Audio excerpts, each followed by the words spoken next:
Maarten Paes membuat lompatan besar dalam kariernya setelah dilaporkan mencapai kesepakatan gabung Ajax Amsterdam. Paes akan terbang ke Belanda untuk merampungkan proses transfernya pada Rabu waktu setempat, yang berarti Rabu siang atau sore waktu Indonesia. Kiper timnas Indonesia itu diperkirakan akan melakukan tes medis pada hari yang sama. Setelahnya, Paes akan teken kontrak untuk bermain di Ajax masih pada pekan ini. Ajax menyodorkan kontrak 3,5 tahun untuk pemain klub Major League Soccer FC Dallas itu. Artinya, Paes akan terikat kontrak di sana hingga Juni 2029 mendatang. Paes dikabarkan masuk dalam proyeksi jangka panjang tim. Ini lantaran Ajax akan ditinggal kiper utama Vítězslav Jaros pada akhir musim ini karena kembali dari masa pinjaman ke Liverpool. Maarten Paes akan meninggalkan FC Dallas yang telah diperkuatnya selama 3,5 tahun. Paes tercatat telah bermain dalam 128 pertandingan dan berhasil membukukan 25 clean sheet.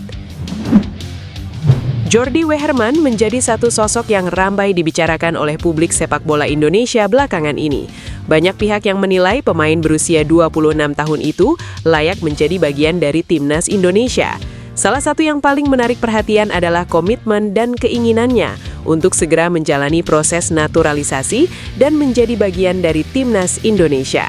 Bahkan pemain Madura United itu percaya diri bisa menambah kekuatan di lini tengah tim Garuda. Jordi Weherman bermain sebagai gelandang box to box. Saat ini bisa dikatakan hanya Ricky Kambuaya, pemain timnas Indonesia dengan karakter seperti itu. Kehadiran Jordi dipercaya bisa menambah opsi bagi pelatih John Hartman di lini tengah timnas Indonesia. Apalagi usia Weherman masih cukup muda, yakni 26 tahun. Lebih lanjut, Jordi Weherman coba berpikir positif.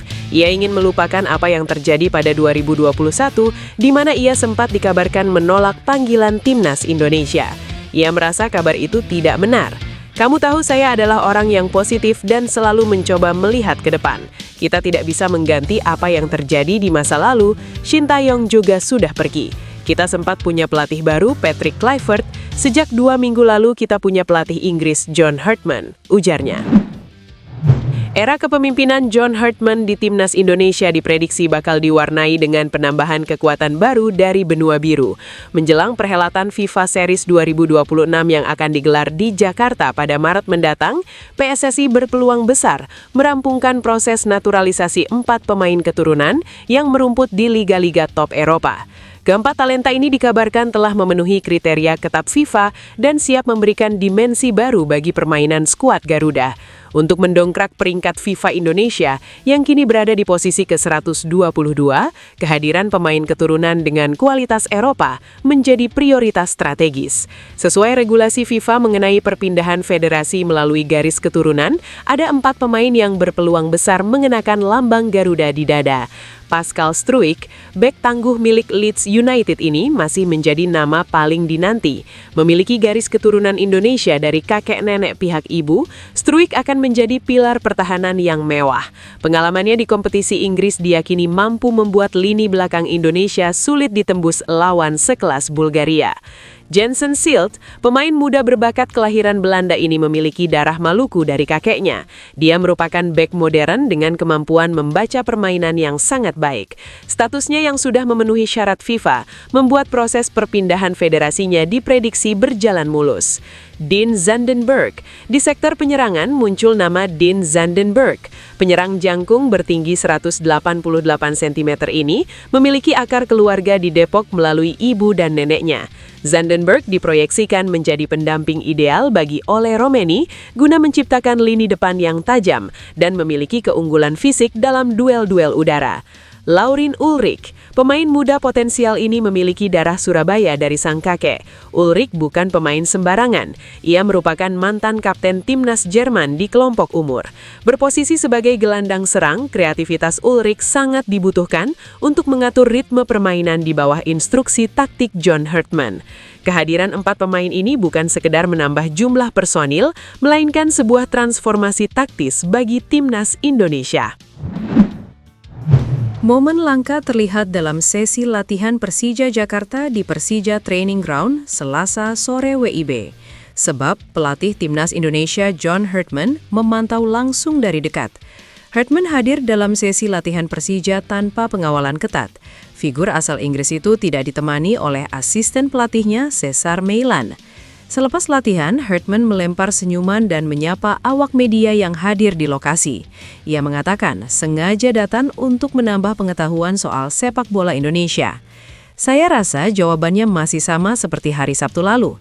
Yang terpenting adalah mengambil waktu dan melakukan penilaian serta analisis yang lebih mendalam terhadap liga dan kualitasnya, kata Hartman. Kehadiran Hartman dalam sesi latihan cukup menyita perhatian dan menjadi momen langka, sebab agak jarang pelatih timnas Indonesia memantau langsung sesi latihan klub Super League. Kehadiran langsung ke sesi latihan Persija ini juga menjadi sinyal positif. Artinya, Hartman benar-benar serius ingin menggali lebih dalam sepak bola nasional. Dari situ, ia juga bisa melihat pemain-pemain muda potensial untuk dipanggil ke timnas Indonesia. Nama Pascal Struijk tengah ramai dibicarakan, terutama di kalangan pecinta sepak bola tanah air. Bek andalan Leeds United itu sukses mengantarkan timnya promosi ke Premier League musim 2025-2026, usai membantai Stoke City dengan skor mencolok 6-0 pada 20 April lalu. Struijk yang sudah memperkuat tim senior sejak 2018, kini menjadi salah satu pilar penting dalam skuad asuhan Daniel Farke. Bakat besar Struijk tak luput dari pantauan PSSI yang sejak 2023 sudah memasukkan namanya dalam daftar pemain keturunan yang berpotensi dinaturalisasi. Namun saat itu bek lahiran Deurne, Belgia ini masih memiliki ambisi untuk membela timnas Belanda. Meski sempat ditolak, PSSI belum menyerah. Baru-baru ini pendekatan kembali dilakukan, kali ini lewat pelatih baru timnas yakni John Hartman. Mereka bahkan dikabarkan akan bertemu langsung, membicarakan peluang Struijk memperkuat timnas Indonesia. Struijk memiliki darah Indonesia dari kakek dan neneknya yang pernah tinggal di Hindia Belanda, nama Indonesia sebelum merdeka. Mereka pindah ke Belgia sudah sejak lama, namun jejak itu tetap melekat dalam sejarah keluarga. Salah satu media asal Belanda, Football Primer, menyebut bahwa Struijk telah mengantongi izin untuk membela Indonesia. Artinya, jalan menuju naturalisasi bukan lagi sekadar isu spekulatif, melainkan sudah berada dalam tahap yang teka-teki. Sosok asisten pelatih lokal timnas Indonesia di era John Hartman masih belum terjawab. Salah satu nama yang mencuat ke permukaan adalah Nova Arianto, pelatih yang cukup lama berkecimpung di lingkungan tim nasional. Nova Arianto bukan sosok asing di timnas Indonesia. Ia memiliki pengalaman panjang sebagai asisten pelatih pada era Shin Tae-yong sejak 2020 hingga 2025. Selain itu, PSSI juga mempercayainya menangani timnas Indonesia kelompok usia, termasuk tim U17 dan kini U20. Kedekatannya dengan sejumlah pemain timnas senior dinilai menjadi nilai tambah tersendiri. Pada era Patrick Kluivert, peran pelatih lokal di staf kepelatihan sempat terbatas. Saat itu hanya Sofi Imam Faisal yang masuk sebagai asisten pelatih fisik. Kini, situasi berbeda terjadi di bawah kepemimpinan John Hartman. PSSI mendorong adanya pelatih lokal yang menjadi bagian penting dari tim pelatih. John Hartman sendiri mengakui kehadiran asisten pelatih lokal sangat dibutuhkan.